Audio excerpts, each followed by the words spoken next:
오늘 함께 나눌 말씀의 제목은 속사람이 변해야 합니다. 다 같이 함께 따라할까요? 속사람이 변해야 합니다. 속사람이 변해야 합니다. 여러분, 세월이 유수와 같다는 말 실감나지 않으십니까? 참 빠릅니다. 참으로 세월의 빛의 속도로 빠르게 지나고 있음을 우리는 실감하지 않을 수 없습니다. 그러나 세월은 이처럼 흘러가게 되어 있습니다. 우리 힘으로는 가는 세월 도무지 어찌할 수가 없는 겁니다. 지난 월요일 새벽 기도를 마친 후에 출발해서 화요일 늦은 밤에 돌아오는 코스로 노예 목사님들과 함께 전라남도 곡성에 있는 나눔 영성원을 다녀왔습니다. 참 멀더라고요. 월요일날 가니까 또 차도 엄청 막혀가지고요. 많이 힘들었지만 그래도 잘 다녀왔습니다. 그곳은 어떤 곳이냐면 제가 한 달에 한 번씩 기도 모임이 있었는데 청계산 기도 모임이 있었어요. 우리 목사님들과 함께 청계산 산 꼭대기에 올라가서 기도하는 시간을 코로나 이전까지는 계속 갖곤 했습니다. 그 청계산 기도 모임을 주도하셨던 그 반자원 목사님이 계신데 그분이 그 영성원의 이사장으로 계십니다. 그래서 그동안 코로나를 위해서 가보지 못하다가 이번에 큰 맘 먹고 우리 목사들이 함께 다녀오게 된 겁니다.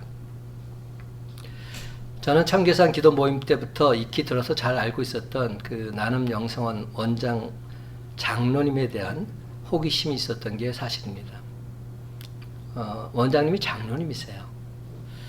근데 반 목사님께서 기도 모임 당시에 들려졌던 놀라운 일들, 저는 솔직히 그때 당시에는 들으면서 반신반의했어요. 정말로 놀라운 기적 같은 일들이 참 많이 일어났었어요. 제가 일일이 다 언급할 수는 없는데 그거 들으면서도 야, 이게 가능해? 이게 있을 수 있어? 그런 일들이 너무 많이 일어났던 기억이 납니다. 그러다 보니까 제가 머릿속에 생각했던 그 장로님의 모습은 어떤 모습이었느냐, 그 나이가 지긋이 드시고 영적으로 홀리해가지고 이렇게 말씀하시는 그런 어르신, 그런 분으로 제가 알고 있었어요. 근데 직접 만나보니까 외관상 너무 젊은 거예요. 저보다도 더 젊은 겁니다. 50대 정도로 보이는 그 장로님께서 밝게 웃는 모습으로 우리들을 맞아 주셨어요. 그분과 계속적으로 대화를 나누면서 진짜 건강은 겉사람이 아니구나. 진짜 건강은 속사람이 건강해야 하는구나. 이 사실을 분명히 깨닫게 되었어요. 여러분, 우리 모두는 하나님의 형상대로 지음받은 사람들 아닙니까? 근데도 왜 그토록 서로를 못 잡아먹어서 안달할까요? 성경을 보면 저와 여러분은 하나님의 형상대로 지음받았다고 돼 있어요. 그러니까 저도 하나님의 형상이지만 여러분도 하나님의 형상인 겁니다. 그러니까 부부간에도 나도 하나님의 형상이지만 내 남편도 내 아내도 하나님의 형상인 겁니다. 근데 그렇게 못 잡아먹어서 안달해요. 그렇게 싸우고 난리법석을 떨어요. 하나님의 형상이라고 말은 하면서도. 그 말은 무슨 뜻입니까? 하나님의 형상으로 바라보지는 않는 거죠. 저 왼수덩어리, 저 마귀. 왜 그렇게 바라보게 될까요? 정작 싸움은 사람과 사람의 싸움이 아니라 영적 싸움인 겁니다. 이 영적 싸움을 조장하고 있는 사탄 마귀 세력에 우리가 놀아나고 있는 것이죠. 정작 싸워야 할 대상은 그 사람을 조종하고 있는 사탄 마귀임에도 속 사람이 영적으로 강건하지 못하기에 좀 더 정확히 말해서 영적 분별력이 내가 없어서 그만 사탄 마귀에게 조종당하고 있는 겁니다.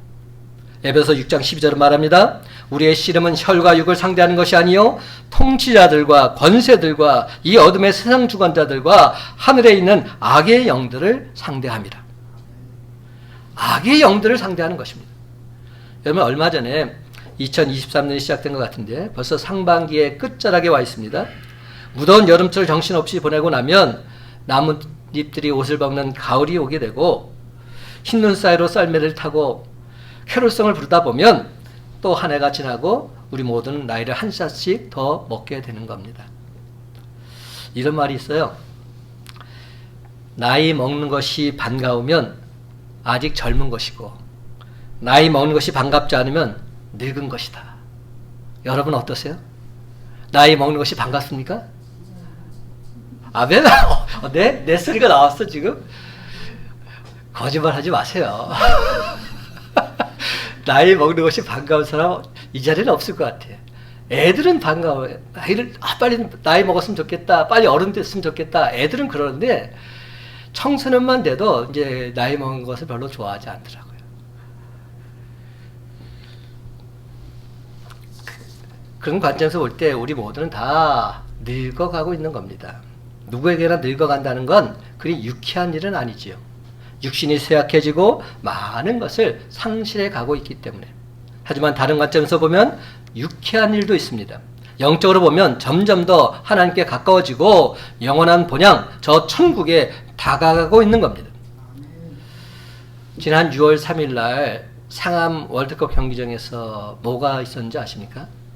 축구 경기가 있지 않았어요? 지난 6월 3일 날 전도 집회가 있었어요. 저도 잘 몰랐어요. 근데 나중에 알게 됐습니다. 6월 3일 날 상암 월드컵 경기장에서 빌리그램 목사 한국 방문 여의도 전도 집회 50주년 기념 전도 집회가 열렸습니다. 근데 그때 부흥 강사로 오신 분이 누구냐 하면 빌리그램 목사의 큰아들 프랭클린 그레엄 목사가 와서 말씀을 전했어요. 저도 나중에 그 사실을 알게 되고 유튜브를 통해서 그분의 설교를 듣게 되었어요. 여러분들 유튜브 들어가면 다 나옵니다. 근데 그분을 딱 봤는데 아버지랑 똑같이 생겼어요. 그 말하는 투나 모든 게 영락없이 아버지 모습이에요. 야, 참 그 모습을 보면서 그 아버지의 그 아들이구나 이런 생각을 다시 갖게 됐어요. 50주년이 됐다는 얘기는 언제죠? 50년 전이 언제입니까? 계산도 안 돼요? 73년이에요. 73년. 73년 6월 달에 그 부흥 집회가 열렸어요. 5월 말부터 6월 초 사이에.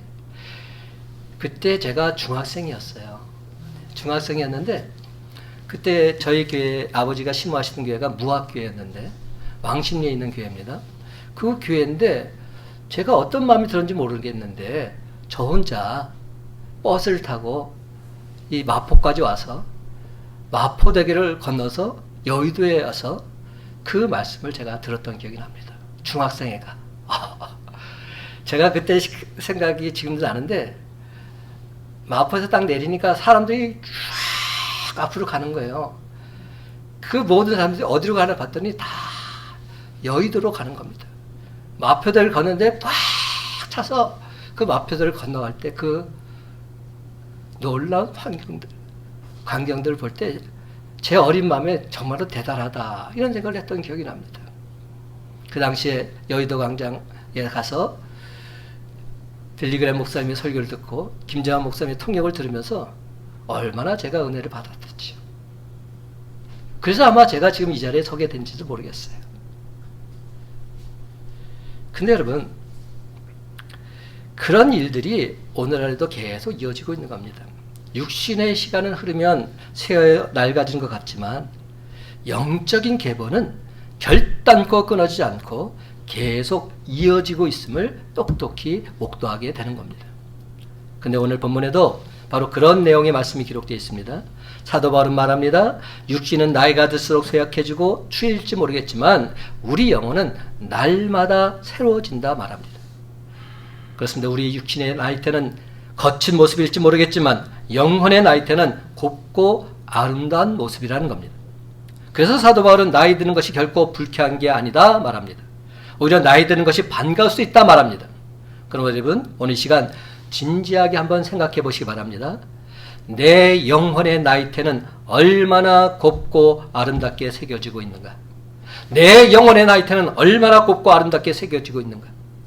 사랑하는 성도 여러분, 오늘 주신 말씀을 통해서 겉사람이 아닌 속사람이 더욱 강건해짐으로 말미암아 여러분 영혼의 나이테가 너무나도 곱고 아름답게 새겨지게 되시기를 예수님의 이름으로 간절히 축원합니다. 그렇습니다, 여러분. 세월이 흐르면서 겉사람은 낡아지더라도 속사람은 날로 새로워져야 합니다.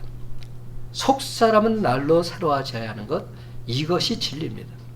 16절 말씀 다 같이 함께 있습니다. 16절. 그러므로 시작.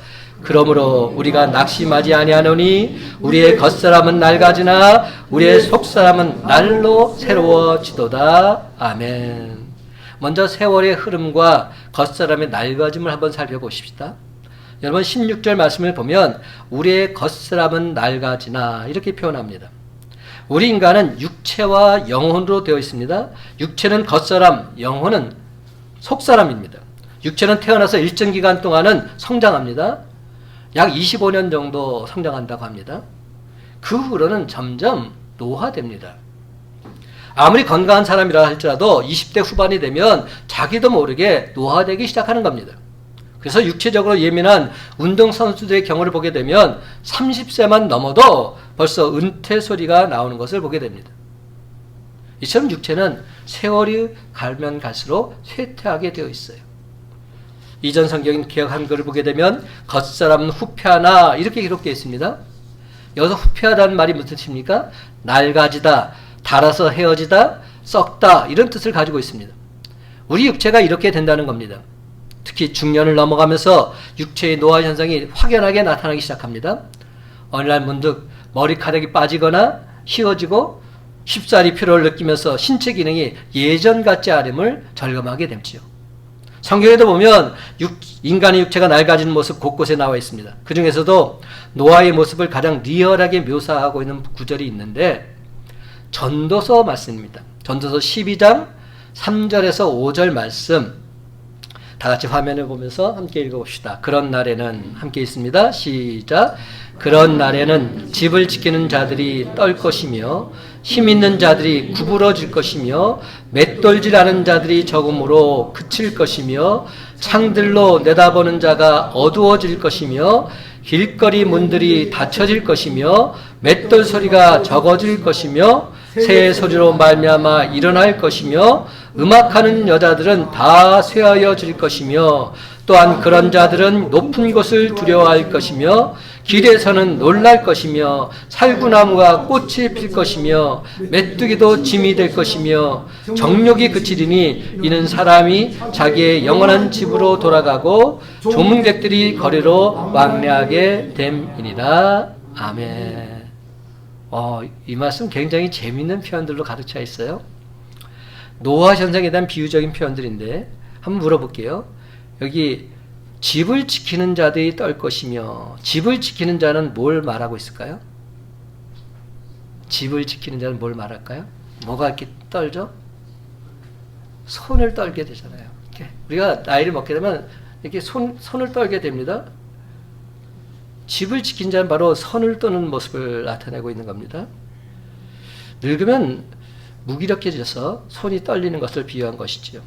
그 다음에 힘 있는 자들이 구부러질 것이며 힘 있는 자는 뭘 말할까? 뭐가 구부러질까요? 허리도 물론 부러지는데 다리가 구부러집니다. 휘어지는 거예요. 그래가지고 나이를 먹게 되면 자꾸만 넘어지는 거예요. 다리에 힘이 없어가지고요. 그리고 또 봅시다.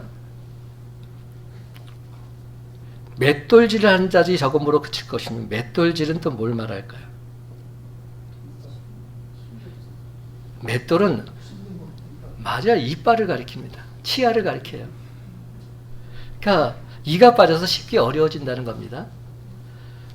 그 다음 말 뭐가 있을까요? 창들로 내다보는 자가 어두워질 것이면 이제 답이 좀 나오겠죠. 창들로 그렇죠. 시력이죠. 눈이 안 좋아지는 거예요. 그냥 침침해지는 겁니다. 늙으면 그 어둠컴컴해지는 겁니다. 그 다음 길거리 문들은 뭘 가리킬까요? 길거리 문들이 닫혀질 것이며 뭐가 자꾸만 닫히죠? 귀가 잘 안 들리게 되는 겁니다. 귀가 닫혀지게 된다는 거예요. 청각이 어두워지는 것을 의미합니다. 그 맷돌 소리가 적어진다는 것은 조금 전에 말씀드렸듯이 이가 없어서 음식물을 먹을 때 소리도 나지 않음을 의미합니다. 또 어떤 표현이 있을까요? 새 소리에 말미암아 일어날 것이며 새 소리로 말미암아 일어나게 된다. 그러니까 잠을 깊이 못 자는 거예요. 조금만 봐도 그냥 깨어나는 거예요. 그러니까 어르신들 일찍 일어나잖아요. 그러니까 그런 모습이 지금 나와 있습니다. 새 소리에 잠을 깬다는 거예요. 음악하는 여자들은 뭘 말하냐면 성대를 가리킵니다. 그러니까 나이를 먹게 되면 이제 목소리가 약해지게 돼 있어요. 힘이 없으니까. 또 어떤 말이 있어요? 노년이 되면 높은 곳, 길 이런 데 마음대로 거동하지 못함을 나타내고 있고요. 그 다음 말이 중요한 표현이고 재미있는 표현인데 살구나무가 꽃이 필 것이며 살구나무가 꽃이 핀다는 게 뭐죠? 맞아요. 머리가 휘어진다. 이제 탁탁 답이 나오네요. 이게 그러니까 성경 말씀인데 너무 재밌는 거야. 성경 말씀이. 그리고 나서 뭐라고 되어 있습니까? 살구나무가 꽃이 필 거죠? 그 다음 말은 정말 가관해요. 메뚜기도 짐이 될 것이며. 그러니까 가는데 메뚜기가 딱 앉았어. 그냥 넘어. 메뚜기가 짐이 여러분 이런 표현 들어봤어요? 야, 성경 표현인데 너무 재미있는 표현이에요. 메뚜기 한 마리가 딱 있는데 그것도 짐이 된다는 거예요. 이게 웃을 일이 아니에요. 지금 저와 여러분의 모습이 이렇게 돼가고 있다는 거예요. 정욕이 그치리니 이것은 당연한 얘기 아니겠어요? 모든 욕망이 다 사라지게 되는 거죠. 식욕도 없어지고요. 밥맛이 없어요. 그러니까 그 병든 어르신들 보게 되면 자꾸만 먹을 것을 제공하는 이유가 뭐냐면 먹어야 되거든요. 그래야지 이겨내거든요. 세상 정욕뿐만 아니라 식욕 또한 매사에 의욕이 다 떨어지게 됩니다. 이렇게 육체가 낡아지다 보니까 더더욱 외모나 건강에 신경을 쓰게 됩니다. 요즘 고령화 사회가 되면서 노화 방지를 위한 식품, 약품, 화장품 얼마나 인기가 많은지 모릅니다. 사람들이 늙지 않으려고 무척 애를 쓰고 있는 것입니다. 그렇지만 여러분 아무리 그렇게 해도 가는 세월을 막을 수는 없습니다. 서유석 씨가 말했죠. 가는 세월 그 누구가 잡을 수 있나요? 진리예요. 가는 세월 막을 수 없고 잡을 수 없어요. 그러므로 육체의 낡아짐을 있는 그대로 인정하고 받아들이는 것이 좋습니다. 그렇다고 해서 성경은 육체를 부정적으로 말하거나 죄악시하지는 않습니다. 왜냐하면 육체는 하나님의 창조물이요 선물이기 때문에. 조금 전에 박재선 집사님도 말씀하셨죠. 기도하시면서 우리 육체는 하나님의 창조물이요 선물입니다. 그래서 저와 여러분의 육체는 하나님께서 주신 것일진데 유지 잘하고 최대한 아름답게 관리해야 합니다. 그러나 여러분 육체 그것이 전부가 아님을 우리는 분명히 알아야 합니다. 그것만을 전부로 알면 오히려 낙심하게 됩니다.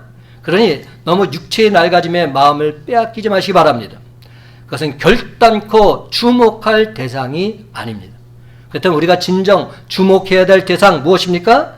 그것은 바로 날로 새로워지는 속사람, 여기에 주목해야 됩니다. 날로 새로워지는 속사람, 즉 속사람의 강건함, 이것을 주목해야 합니다. 다 같이 17절과 18절 말씀 함께 읽어보겠습니다. 우리가 잠시 받는 시작. 우리가 잠시 받는 환난에 경한 것이 지극히 크고 영원한 영광에 중한 것을 우리에게 이루게 함이니 우리가 주목하는 것은 보이는 것이 아니요 보이지 않는 것이니 보이는 것은 잠깐이요 보이지 않는 것은 영원함이라. 아멘. 여러분 성경은 우리가 주목하는 것은 보이는 것이 아니다 이렇게 분명히 말씀합니다. 여기서 주목하다라는 단어, 이 단어는 헬라어로 스코페오라는 단어를 쓰고 있는데요. 목표, 스코포스라는 말에서 유래했습니다. 그래서 주목한다는 것은 곧 뚫어지게 바라보는 것을 뜻합니다. 그러면 이제 우리는 날로 낡아져가는 겉사람을 신경 쓰느라고 진짜 주목해야 할 것, 그것을 바라보지 못하는 어리석은 자가 되지 마시고 날로 새로워지는 속사람을 만들고자 애쓰고 힘쓰는 저와 이름 되기를 간절히 바랍니다. 사무엘상 16장 9절 보면 하나님은 외모를 보지 않으시고 중심을 보신다고 말씀하셨습니다. 이 말은 하나님께서 영혼을 더 중시하신다는 말이 아니겠습니까? 우리 육체는 영혼을 담는 그릇과도 같은 겁니다. 그러나 여러분, 그릇보다 더 중요한 건 무엇일까요? 그 그릇에 무엇이 들어있느냐 하는 겁니다. 내용물입니다. 똑같은 그릇이라 할지라도 그 안에 뭐가 들어있느냐, 내용물에 따라서 달라집니다. 밥그릇, 국그릇, 반찬그릇 등등 똑같은 상자라도 내용물에 따라서 그 안에 보물이 있으면 보물 상자가 되고 그 안에 쓰레기가 있으면 쓰레기 상자가 되는 겁니다. 쓰레기통이 되고 마는 겁니다. 여러분, 지금 저는 영혼이 중요하다고 여러분께 말씀드리고 있습니다. 그런데 참으로 감사한 것은 우리의 겉사람은 아무리 애를 써도 결국엔 낡아질 수밖에 없지만 우리의 속사람은 갈고 닦으면 날로 새로워질 수 있다는 겁니다. 그래서 세월이 아무리 흘러가도 우리가 날마다 예수 그리스도를 닮고자 애쓰고 힘쓰게 되면 우리 영혼이 더 풍성해지고 새로워질 수 있다. 성경은 분명히 말씀합니다. 그러나 여러분, 이제 우리는 영혼에 관심을 가져야 합니다. 신실한 신앙인들은 한결같이 영혼에 큰 관심을 가지고 살았습니다. 그래서 사도 바울은 안타까운 마음으로 성도들 향해서 이렇게 말합니다. 갈라디아 4장 19절 말씀, 나의 자녀들아 너희 속에 그리스도의 형상을 이루기까지 다시 너를 위하여 해산하는 수고를 하노라. 지금 사도 바울이 뭐라고 말하고 있습니까? 너희 속에 그리스도의 형상을 이루기까지 다시 너희를 위해서 해산하는 수고를 하겠노라 말씀하고 있는 겁니다.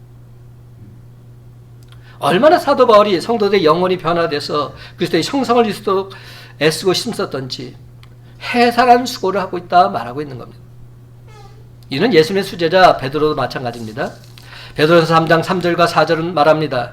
너희의 단장은 머리를 꾸미고 금을 차고 아름다운 옷을 입는 외모로 하지 말고 오직 마음에 숨은 사람을 온유하고 안정한 심령에 썩지 아니할 것으로 하라. 이는 하나님 앞에서 값진 것이니라. 무엇이 진짜 값진 것인지 분명히 말해주고 있는 겁니다. 그래서 비록 우리 육체가 낡아지더라도 영혼이 새로워지면 되는 겁니다. 사랑하는 여러분, 우리가 겉사람이 쇠하는 것만 보기는 낙심이 되지만 속사람이 새로워지고 영원한 천국이 있음을 생각한다면 참 소망이 있는 줄로 믿습니다. 사랑하는 성도 여러분, 우리 인간은 언젠가는 다 죽게 되어 있습니다. 분명한 사실입니다. 불치병에서 기적적으로 치유함을 받았다 할지라도 그 사람도 죽습니다. 죽을 병에서 다시 살아났어요. 그러나 그 사람도 또 죽게 되어 있어요. 누구나 다 죽게 되어 있습니다. 결국엔 다 죽을 수밖에 없는 그러한 인생들입니다. 따라서 정말로 중요한 것은 겉사람이 아닙니다. 속사람입니다. 우리네 겉사람은 언젠가는 낡아지게 되어 있지만 우리네 속사람은 날로 새로워질 수 있기 때문에 이에 사도 바울은 이렇게 말합니다. 잠시 받는 환난은 경한 것이다. 가벼운 것이다 말합니다. 지극히 크고 영원한 영광이 진짜로 중요하다 말하고 있습니다. 그러기에 우리가 정말로 주목해야 할 것은 보이는 것이 아니요 보이지 않는 것이다 말씀하고 있습니다. 왜냐하면 그것은 잠깐 보이다가 사라진 것이 아니라 영원한 것이기 때문에. 그러므로 사랑하는 성도 여러분, 이제 더 이상 곧 낡아질 겉사람을 치장하기보다는 영원토록 변함없을 속사람의 강권을 위해서 날마다 말씀과 기도 가운데 온전히 거하는 저와 여러분의 복된 삶이 다 되시기를 예수님의 이름으로 간절히 축원합니다. 두 번째로, 그렇다면 속사람을 가꾸는 사람에게 어떤 유익이 있을까 한번 살펴보십시다. 속사람을 가꾸는 사람이 받는 유익. 저는 그동안 그 순복음교회 그 조영기 목사님께서 말씀을 전하실 때 가장 힘있게 강조하셨던 말씀이 뭐냐 하면 바로 이 말씀이에요. 삼박자 구원이라는 이 말씀. 근데 이 말씀을 들을 때 저는 조금 불편했어요. 왜냐하면 마치 예수 믿으면 복받고 하나님 놀라운 은혜와 축복을 받을 뿐만 아니라 육신의 강건함도 주셔서 지혜를 더욱 힘쓸 수 있다. 이런 메시지처럼 들렸기 때문에. 근데 요한 3서 2절을 다시금 읽어봤어요. 요한 3서 1장 2절 이렇게 표현되어 있더라고요. 살아가는 자여 내 영혼이 잘됨 같이 내가 범사에 잘되고 강건하기를 내가 간구하노라. 이 말씀의 핵심이 뭔지 아세요? 영혼이 잘되는 거예요. 이게 우선인 거예요. 영혼이 잘되게 되면 범사가 잘되게 되어 있고 강건해진다. 이 메시지입니다. 근데 우리들은 항상 이 앞에 것은 생각하지 않고 예수 믿었는데 왜 내가 이렇게 복받지 못해? 예수 믿었는데 내 건강이 이 모양이 있고랴? 이렇게 말을 하는 거예요. 중요한 포인트를 놓치고 있는 겁니다. 영혼이 잘 돼야 되는데 영혼이 잘 되면 주님께서 범사에 잘 되게 해주시고 강건을 주신다 하셨는데 내 영혼이 장되지 못한 상태에서 하나님 창에서 원망하고 불평하고 있는 내 모습, 이게 문제라는 겁니다. 그리고 이 말씀을 다시 한번 묵상하면서 이 말씀이야말로 진리구나, 진리라는 사실을 분명히 알게 되었어요. 영혼이 잘 되는 것, 이게 중요하구나. 그렇다면 여러분, 속사람을 가꾸어 가므로 날로 새로워지면 우리에게 과연 어떤 유익이 있을까요? 제일 첫 번째 유익은 영생의 기쁨을 맛보게 된다는 겁니다. 영생의 기쁨을 맛보게 됩니다.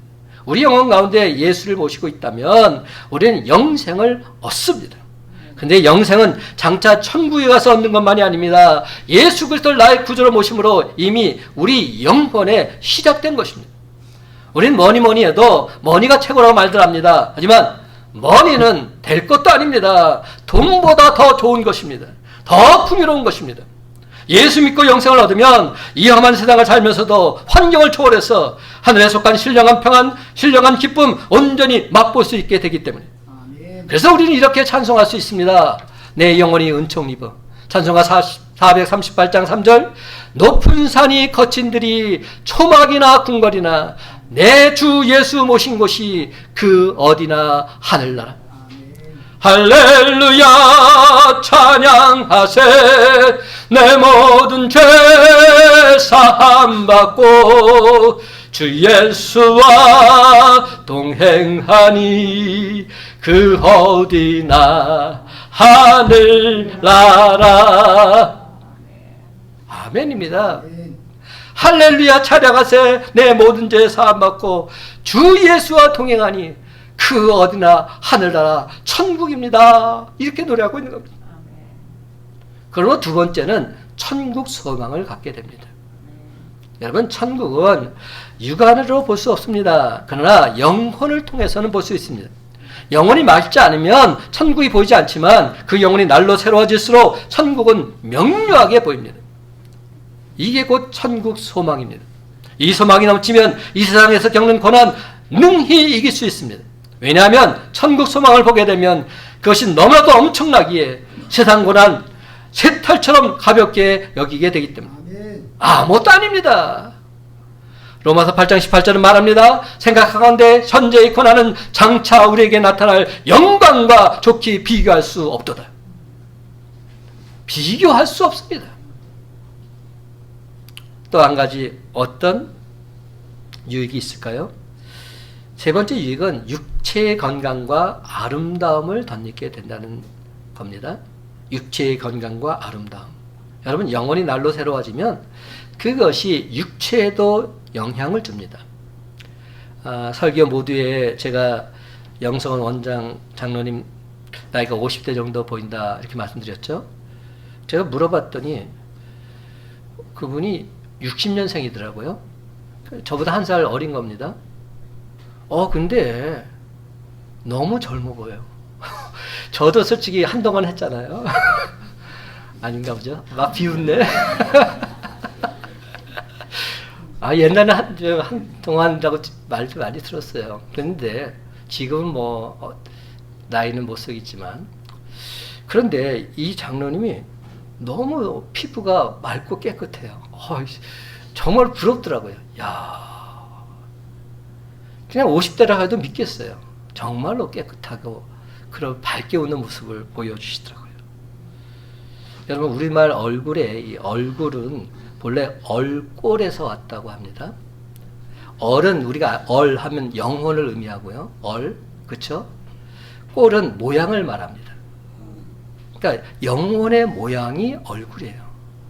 우리 얼굴을 보면 그 사람의 영혼의 모양도 볼 수 있다는 겁니다. 우리 영혼이 강건하고 아름다워지면 외모도 좋게 보이게 된다는 겁니다. 그러니까 보기 좋게 늙을 수 있어요. 아, 저 사람을 보니 예수 그리스도의 모습이 보이는구나. 그러면 그 사람 모습에서 환한 미소를 우리가 발견한다는 뜻 아닙니까? 그러니까 비록 나이는 먹게 돼, 육신은 쇠하게 돼 있지만 그 얼굴 속에서 주님의 모습을 발견할 수 있다면 참 아름답게 좋게 늙어가는 모습인 것이죠. 어느 자매님 얘기입니다. 그분은 항상 밝은 표정이었습니다. 그래서 주변 사람들이 다 좋아했어요. 그런데 그분의 나이를 알고 나면 깜짝깜짝 놀랍니다. 왜냐하면 10년 이상 젊어 보이기 때문에. 주위에서 자꾸만 묻습니다. 도대체 그렇게 동안을 유지하는 비결이 뭡니까? 그 비결이 무엇입니까? 그 매력 좀 알려주세요. 그분은 겸연쩍어서 대답을 못하다가 하도 알려달라고 성화를 부리니까 하는 수 없이 이렇게 말하더랍니다. 글쎄요, 저는 특별히 외모를 많이 가꾸지 않습니다. 저는 영혼을 위해 살았습니다. 입술을 위해서는 진실을 말하고, 음성을 위해서는 찬양을 하고, 눈을 위해서는 긍휼을 품고, 손을 위해서는 자선을 베풀고, 얼굴을 위해서는 정직한 마음을 가지려고 노력했습니다.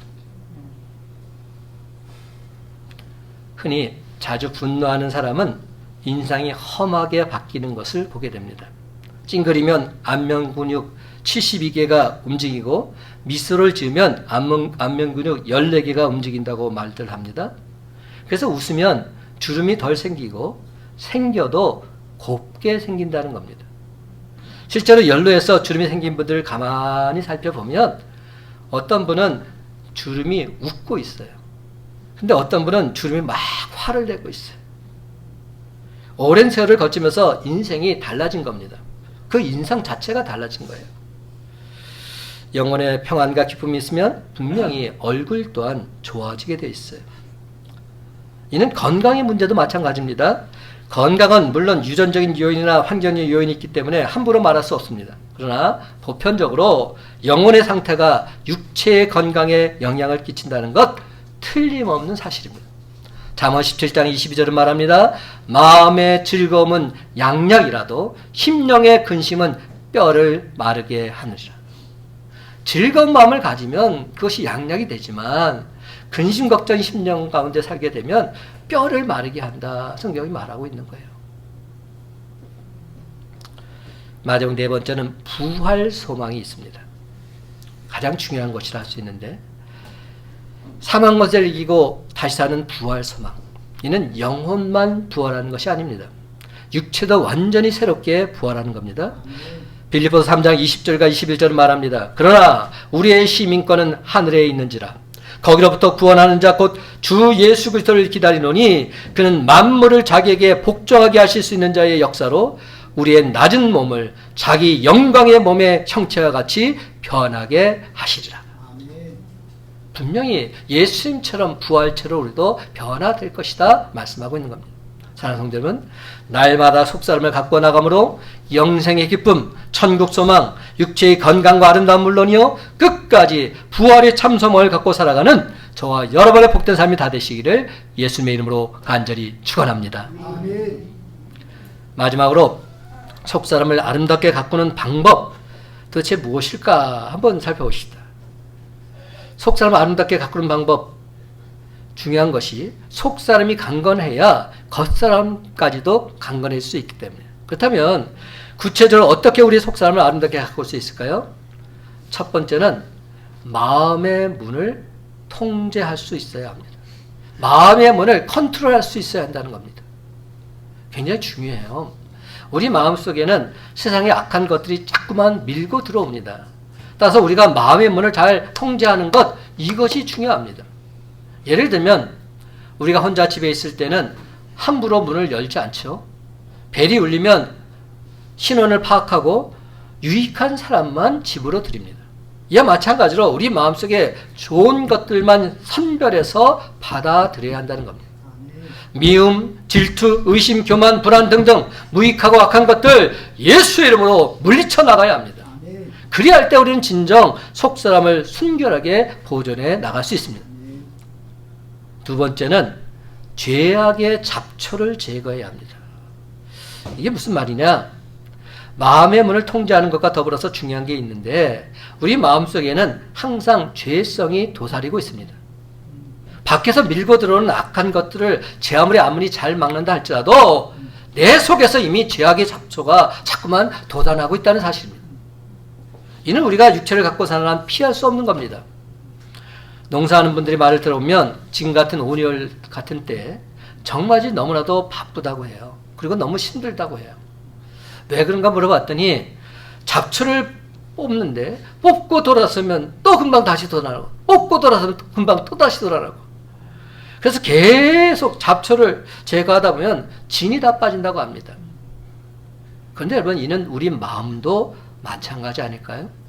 영적으로 늘 깨어 있어서 죄성의 잡초가 돋아나는 것 계속해서 뽑고 또 뽑아줘야 합니다. 아멘. 그리할 때 우리들 속사람 진정 깨끗함을 유지해 나갈 수 있습니다. 아멘.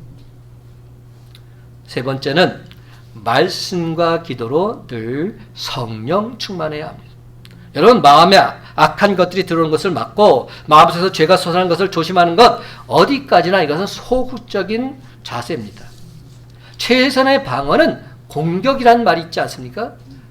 공격해야 됩니다. 신앙도 공격하는 게 좋습니다. 우리는 죄악을 막아낸과 동시에 적극적으로 하나님의 은혜를 힘입어서 싸워야 합니다. 말씀과 기도로 늘 항상 성령 충만할 때 세상 죄악은 감히 우리를 침범할 수 없습니다. 그렇습니다. 여러분 말씀과 기도로 하나님과 꾸준히 교제해 나가다 보면 우리에게 성령의 열매가 주렁주렁 맺어지고 거룩한 주의 형상이 날마다의 삶 속에 분명히 나타나게 될 줄로 믿습니다. 아멘. 갈라디아서 5장 22절과 23절을 말합니다. 오직 성령의 열매는 사랑과 희락과 화평과 오래 참음과 자비와 양성과 충성과 온유와 절제니 이 같은 것을 금지할 법이 없느니라. 이 같은 것을 금지할 법이 없다. 성령 충만하게 되면 이런 열매들이 주렁주렁 맺혀지게 된다는 겁니다. 그러면 사랑하는 성도 여러분, 오늘 이 시간 마음속으로 각자 자신에게 이런 질문 한번 던져보시기 바랍니다. 나는 과연 나의 속사람, 내 영혼의 모습은 어떠한가? 나의 속사람, 내 영혼의 모습은 과연 어떠한가? 다시 한번 자기 자신에게 질문 던져보십시다. 육체의 나이테는 세월이 가면 저절로 새겨집니다. 그러나 영혼의 나이테는 저절로 새겨지는 것 아닙니다.